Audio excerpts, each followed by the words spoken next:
Ito po ang ating Indian mango. Kita po ninyo, ang baba po ay may mga bunga na.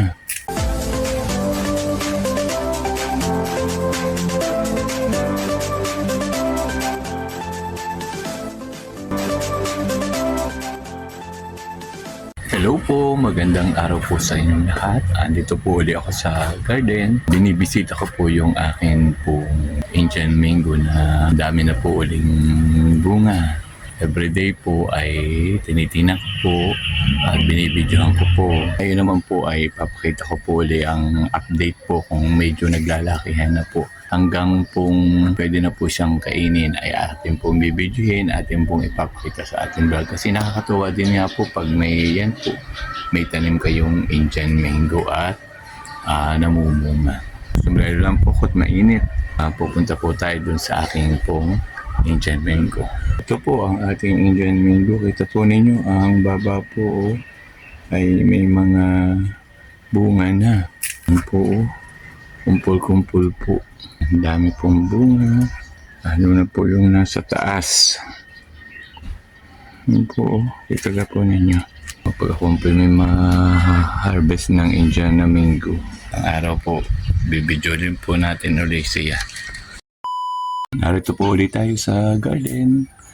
Atin po pinapausukan po yung ating pong manggang Indian para po magdire-diretso po yung bunga kasi po nalalaglag pag hindi po natin napausukan. Parang natutuyo po ang kanya pong mga tangkay. Kaya po, pinausukan po naman natin ng mga tuyong dahon na winalis din po natin din.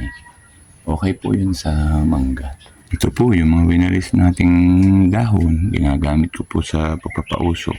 Ayun din naman po ang pausok at pang-alis din po ng lamok. Konti-konti naman po ang ginagamit ko sa pagpapausok. Mga mangga po natin. Ang dami po.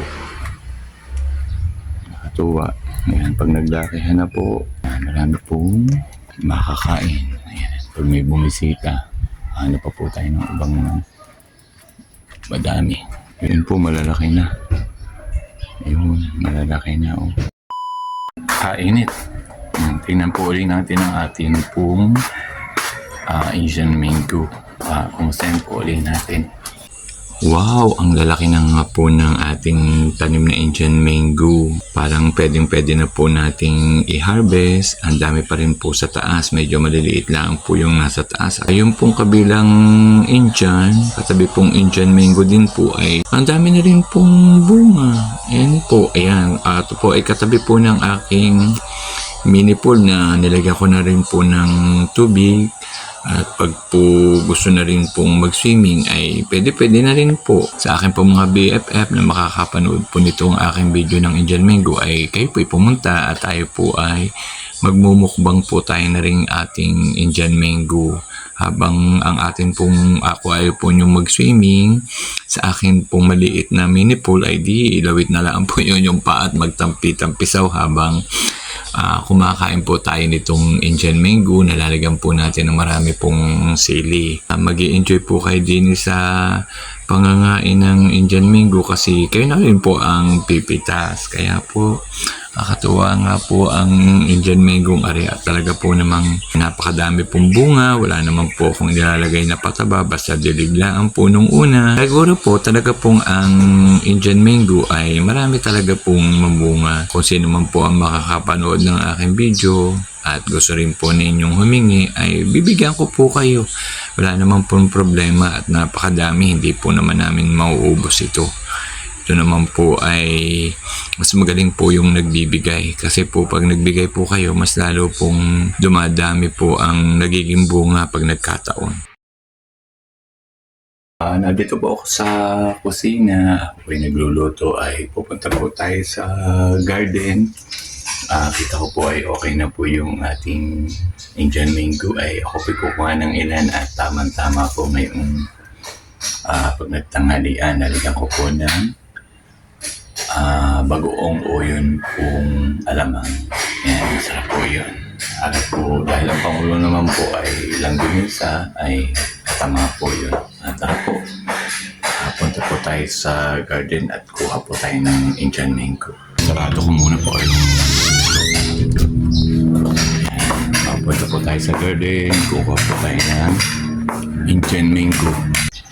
Pipitas po tayo ng Indian. Yun po ang ating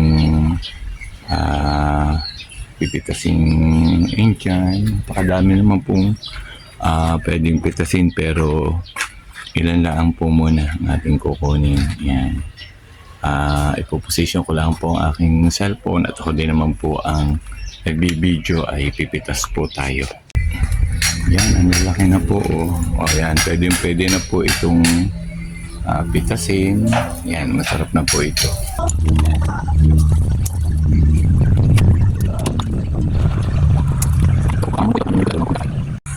Ito po ang ating nakuha pong Indian mango. Malalaki na po. Yan, dadalhin ko mamaya po sa kusina at akin pong babalatan. Dito ko po muna inilagay sa propagation table. Pakita ko po sa inyo yung iba ko po pong Indian mango na pwede na pong i-harvest. Pwede na pong kunin. Wala pa lang po yung aking mga bisita ko, teacher na napunta. Ay, pag napunta po ay kakainin po namin. Ito po, pakita pa po yung iba. Po, ito na po, sabi ko sa inyo, papakita ko nga po sa inyo pagka naglakihan na. Ito po, nasaan? Yan po.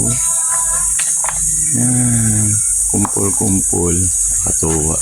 Pag may tanim at nakaka-harvest na din po, iba-iba po eh. Dito po ay nag-sakripisyo ng tanim, nagdidilig.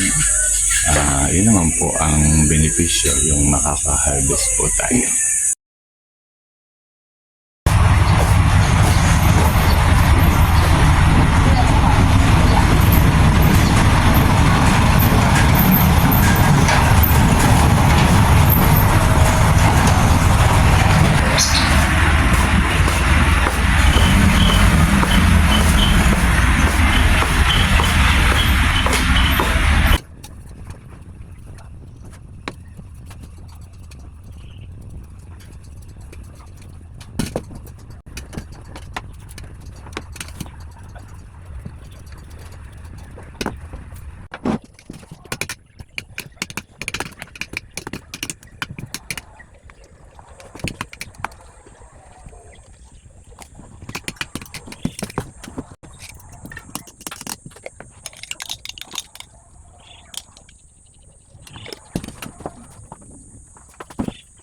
Ito na po. Tapos na po ang ating ginawa pong ayan.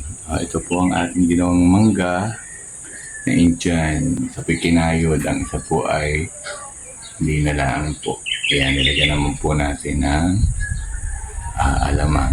Alamang po ang tawag o bago. Hindi ko po masyadong alam. Ito na po ang ating pong manggang Indian. Ayan. Tama-tama po. Ako naman po yung nakaluto na. Kakain na po. Maya-maya po ay kakain na kami at nang kami po ay ako po ay makapahinga. Kain na po tayo. Ito po ang aking pagkain. Ang pangulang ko po yung langgunisa, may mangga, yung pong kinain kong mangga, tubig pong malamig. Muli po, ako ay nagpapasalamat sa inyong lagi pong panunood sa aking simple pong vlog. Kahit po ang aking po mga pinakikitang video ay simple lang din po, ay natutuwa naman po kayong panoorin. Dito na lang po, marami pong salamat. Salim din po kayo ng mangga, Indian mango, at sarap po ka i-harvest na. Bye-bye po!